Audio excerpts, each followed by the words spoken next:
मैंने 6 महीने से मैं घर नहीं गई हूँ, ना ही मैंने अपनी माँ का चेहरा देखा है। और इसी के साथ साथ सारे त्यौहार मेरे यहीं पे बीत गए, चाहे वो रक्षाबंधन रहा हो, दिवाली रहा हो, भाई दूज रहा हो। इवन मेरे भाई की इतनी ज़्यादा तबीयत खराब थी, उसको डेंगू हो गया था, उसकी कंडीशन इतनी क्रिटिकल थी, उसको 10,000 केवल प्लेटलेट्स रह गए थे, फिर भी मैं यहाँ से नहीं हटी। हमारी सरकार से यही कहना गुहार लगा रही हूँ कि सरकार हमारी बातों को सुने, हम जैसे योग्य अभ्यर्थियों के साथ न्याय करे। यहाँ पर जितने भी अभ्यर्थी बैठे हैं, यहाँ पर उम्र के आखिरी पड़ाव पर बैठे हुए हैं, लगभग सबकी उम्र 35 से क्रॉस कर रही है। तो सरकार से कहना चाहते हैं कि अगर इस एज में उनको रोजगार नहीं दिया जाएगा तो कब वो आगे की अपने घर का भरण पोषण करेंगे, अपने परिवार को कैसे पालेंगे। तो सरकार के पास अभी भी समय है, हम जैसे योग्य अभ्यर्थियों के साथ न्याय किया जाए और हम लोग को नियुक्ति दी जाए।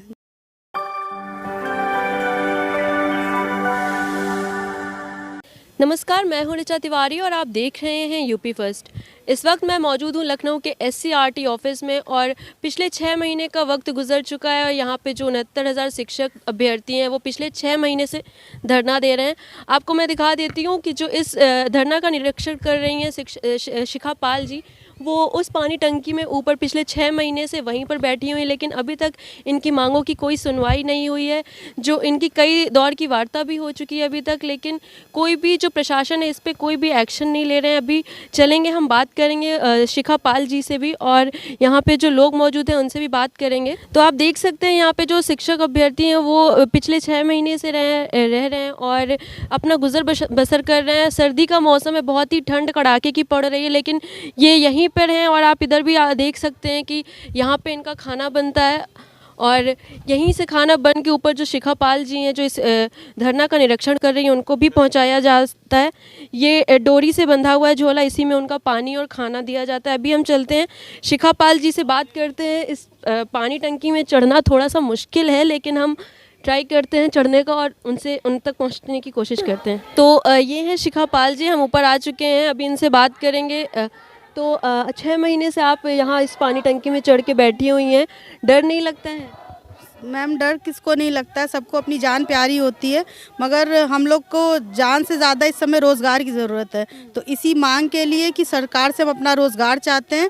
हम लोग योग्य अभ्यर्थी हैं, हमने टेट सुपर टेट सारी मानकों को, सरकार के ही मानकों को पार किया, भली बात ही। तो सरकार से हम लोग ये कहना चाहते हैं कि हमारे जो भी 68,500 के जो भी वैकेंट पद हैं, 22,000 23,000 जितने भी पद हैं उनको 69,000 में जोड़ा जाए और हमारे 1,37,000 पूरे पदों को भरा जाए। जब तक हमें रोज़गार नहीं मिलता हम यहाँ से नहीं हटने वाले। और हमारे धरने को मैं बता दूं, लगभग 6 महीने तो धरने को कंप्लीट हो चुके हैं और मुझे पानी की टंकी पर भी यहाँ पर उतने ही दिन हो रहे हैं। तो सरकार से कहना चाहते हैं हम जैसे योग्य अभ्यर्थियों के साथ न्याय किया जाए और हम लोग की नियुक्ति का जियो जारी किया जाए। जी प्रशासन, आप पिछले 6 महीने से इस पानी की टंकी में बैठी हुई हैं, हर तरीके का मौसम आया, बारिश भी थी, अभी कड़ाके की ठंड पड़ रही है, तो उस सिचुएशन में कितनी मुश्किल होती होगी, कैसे रह लेती हैं मैम? सब दृढ़ निश्चय आपके अंदर आया कहाँ से? सबसे पहले बताऊंगी कि मैंने यहाँ पर 45 डिग्री टेम्परेचर भी झेला है। सबसे पहले तो मौसम सारे यहीं पे मेरे बीत गए, 6 महीने से ऊपर कंप्लीट। आप समझ सकते हैं कि हम लोग जून से यहाँ पर बैठे हुए हैं, तो जून में कितनी कड़ाके की धूप पड़ती थी। यहाँ पे मुझे 12-12 घंटे की धूप सहनी पड़ी। उसके बाद फिर बारिश ने, आपने देखा कि लखनऊ का आलम क्या रहा कि शायद ही जीवन में मैंने भी कभी अपने लखनऊ में नहीं देखा था कि इतनी बारिश हुई हो। तो मैंने बारिश का ही मौसम झेल लिया और अब आप देख रही हैं कि सर्दियों का मौसम स्टार्ट हो गया। तो हर तरीके से मौसम की मार भी झेल लें, प्रशासन की उदासीनता भी झेल लें। तो सरकार से कहना चाहते हैं कि किसी को इतना प्रताड़ित मत कर दीजिए कि उसको परिणाम, उसका आगामी समय में आपको नकारात्मक परिणाम भुगतना पड़े। सरकार के पास अभी भी समय है, सरकार चाहे तो हम लोग के साथ न्याय कर सकता, अन्यथा उनको भी इसका परिणाम 2022 में अवश्य झेलना पड़ेगा। जी मैम। आप हैं कहाँ की, ये बता दीजिए। जी मैं तो प्रॉपर हूँ लखनऊ की, बट मैंने 6 महीने से मैं घर नहीं गई हूँ, ना ही मैंने अपनी माँ का चेहरा देखा है। और इसी के साथ साथ सारे त्यौहार मेरे यहीं पे बीत गए, चाहे वो रक्षाबंधन रहा हो, दिवाली रहा हो, भाई दूज रहा हो। इवन मेरे भाई की इतनी ज़्यादा तबीयत खराब थी, उसको डेंगू हो गया था, उसकी कंडीशन इतनी क्रिटिकल थी, उसको 10,000 केवल प्लेटलेट्स रह गए थे, फिर भी मैं यहाँ से नहीं हटी।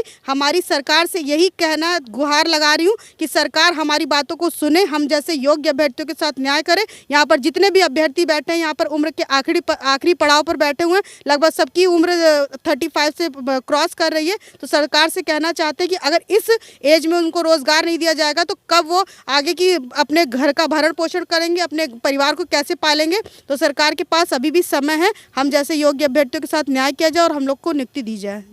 और आप इतने समय से यहाँ पर हैं, जो सरकार है वो महिला सशक्तिकरण का दावा करती है, तो प्रशासन के जो लोग हैं क्या उनमें से कोई भी आपसे मिलने या कोई हमदर्दी जताने या कुछ भी ऐसा उनकी तरफ से हुआ है? जी नहीं, अभी तक तो फिलहाल नहीं हुआ। पक्ष की तरफ से तो बिल्कुल नहीं हुआ। हाँ, विपक्ष के कई लोग हमसे मिलने आए हैं, उसमें संजय सिंह हमसे मिलने आए थे, आपके सांसद हैं, और समाजवादी पार्टी के भी एक दो नेता हमसे मिलने आए थे, मगर पक्ष से अभी तक भाजपा की तरफ से कोई भी अभी तक हमसे मिलने नहीं आया, ना ही उन्होंने हमारे प्रति संवेदना दिखाई है। योगी जी इस तरीके से तो बड़ी नारी सशक्तिकरण के वादे करते हैं, कई संगोष्ठियाँ करते हैं, मगर यहाँ पर एक महिला इतने दिनों से यहाँ पर बैठी हुई है पानी की टंकी पर, मगर मुझे नहीं लगता कि मैं भी उन्हीं के प्रदेश की बेटी हूँ। मैंने भी उनको पूर्ण बहुमत की सरकार बनाने में पूरा सहयोग दिया। हम लोग पक्के वोटर्स हैं, बीजेपी के समर्थक हैं, बट सरकार पता नहीं क्यों हम लोग के साथ इस तरीके की अनदेखी कर रही है, और हमें समझ में नहीं आता कि इस तरीके के महिला के साथ अगर कोई भी हादसा हो जाता है तो सरकार क्या आगे चलकर बस सांत्वना दिखाने के लिए बैठी रहेगी, या समय रहते कुछ हम लोग के लिए एक्शन करती है? और अगर अभी सरकार ने आपकी मांगों को सुन लिया, उनको पूरा कर दिया, तो आप ये धरना बंद कर देंगे, लेकिन अगर सरकार आपकी मांगों को अभी नहीं सुनती है तो उस पर क्या एक्शन होगा? क्या इसका असर आगामी विधानसभा चुनाव में भी पड़ेगा? बिल्कुल होगा, क्योंकि एक 54% युवा ही होता है जो सरकार को बनाता है और बिगाड़ता है। तो ये सरकार के खुद के विवेक पर निर्भर करता है कि उसे सरकार, यहाँ पर इंसान एक एक वोट से हार जाता है, तो मुझे समझ में नहीं आ रहा। यहाँ तो 22,000 केवल अभ्यर्थी है, साथ ही साथ उसका परिवार, उसके नाते दोस्त यार यहाँ पर बैठे हुए, लाखों वोटर्स यहाँ पर बैठे हुए, तो सरकार खुद क्यों हारना चाह रही है? ये चुनावी वर्ष, ये अंतिम पड़ाव चल रहा है, चुनाव आने वाला बिल्कुल नज़दीकी समय है, तो सरकार समझ क्यों नहीं पा रही है कि इस तरीके से युवा को क्यों नाराज़ कर रही है? तो सरकार के पास अभी भी टाइम है, युवाओं के साथ न्याय किया जाए। अगर हमारे साथ न्याय करती है तो हम पूर्ण बहुमत की सरकार जैसे इस बार आई थी उसके 2022 में भी आएगी, अन्यथा इनको 2022 में इतनी ज़्यादा शिकस्त का सामना करना पड़ेगा कि सरकार ने भी सोचा नहीं होगा कि एक युवा को अगर इस तरीके से प्रताड़ित किया जाता है तो उसका क्या परिणाम होता है। तो आप देख सकते हैं कितनी ऊंचाई पर है ये टंकी। शिखा जी पिछले 6 महीने से यहीं पर बैठी हुई हैं, लेकिन प्रशासन का कोई भी व्यक्ति इनसे मिलने नहीं आया है, ना ही इनके प्रति कोई हमदर्दी जताई है। और ये जो शिखा पाल जी लोग हैं और ऐसे तमाम लोग हैं, ये सब बीजेपी समर्थक ही हैं, क्योंकि इनसे बात करके यही लगता है। लेकिन इनकी उम्मीद लगातार जारी है कि अगर इन्होंने उनकी मांगों को सरकार ने सुन लिया तो वो उनको आगामी विधानसभा चुनाव में जिता भी सकते हैं। पर अगर इनकी मांगों को नहीं सुना गया तो इसका भुगतान बीजेपी सरकार को करना पड़ सकता है।